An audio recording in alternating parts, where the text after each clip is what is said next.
This episode of Musical Hell is brought to you by Midnight Musicals. Welcome to the podcast Musical Underground. Thank you. I'm a little surprised that Heathers the Musical has become such a cult hit with the Gen Z crowd. A story about teenagers taking violent retribution on their classmates, culminating in an attempt to blow up the whole school, feels like it would hit too close to home in the post-Columbine era. On the other hand, who am I to throw stones at charismatic but unbalanced loners whose love language is murder? So let's grab a croquet mallet and take a whack at the 1989 film Heathers, directed by Michael Lehmann. The feature debut of both Lehmann and writer Daniel Walters, Heathers was created as a kind of antithesis to the cheerful teen comedies prevalent in the decade, particularly the work of John Hughes.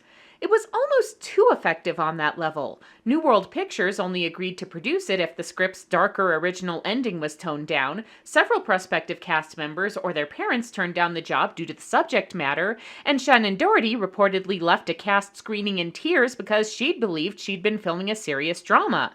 As with a lot of 80s cultural touchstones, it came into its own gradually, disappointing at the box office but thriving in the home video and cable markets. So here's how it originally went down. Veronica Sawyer, a student at Westerberg High School, is in with a clique called the Heathers: vicious queen bee Heather Chandler, her put-upon lackey Heather Duke, and dim cheerleader Heather McNamara.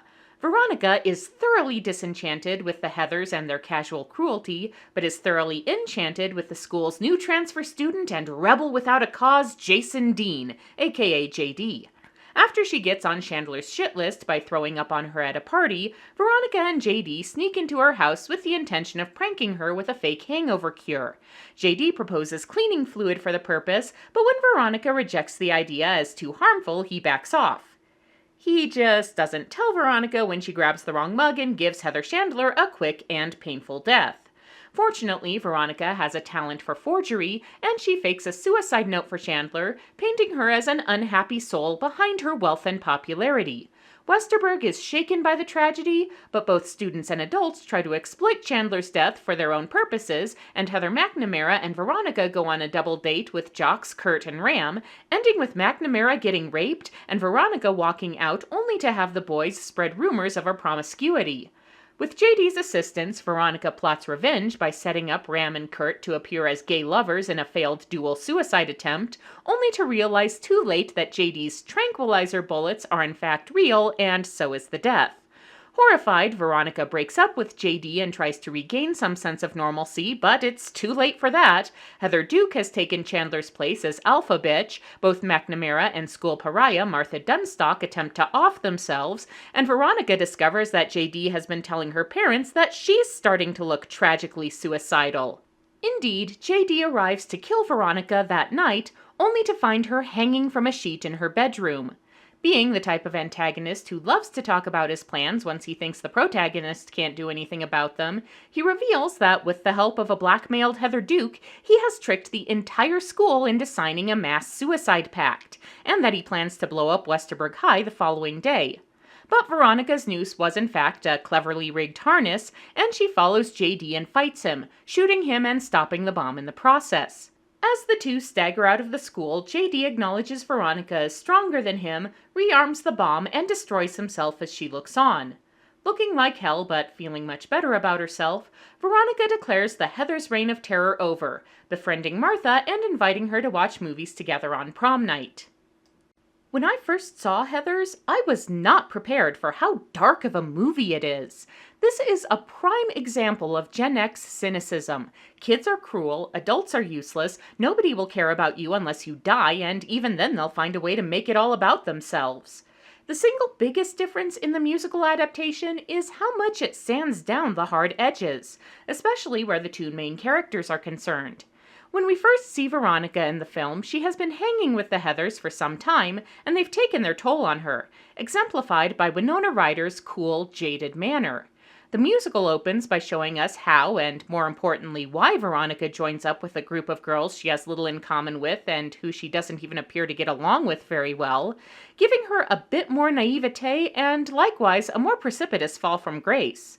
JD is also much softened from his movie incarnation, where Christian Slater channels Jack Nicholson in The Shining right down to the menacing drawl. While JD's troubled home life is depicted in the film, his father is much less openly abusive, and the loss of his mother plagues him less deeply. He's primarily motivated by a misplaced sense of moral superiority and an almost fetishistic taste for destruction. He seems even more attracted to Veronica as an opponent than as an accomplice.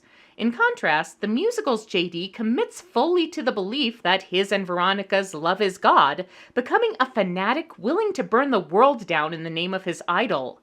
Likewise, his suicide, presented in the movie as an acknowledgement of defeat, becomes an act of sacrifice to spare Veronica taking on the consequences of his actions. Then there's Martha Dunstock. In the movie, Martha is a fairly minor character. She only has one line and exists mostly as a symbol of harsh teenage social dynamics than anything else. The musical combines her with Veronica's former bestie, Betty Finn, but also expands her role beyond the sum of its sources. She becomes a source of positivity and gentleness that the film version lacks. Even her darkest moment has an air of innocence about it. And though that innocence definitely takes a beating over the course of the story, it's presented not as foolishness or ignorance, but something beautiful that is too often taken for granted.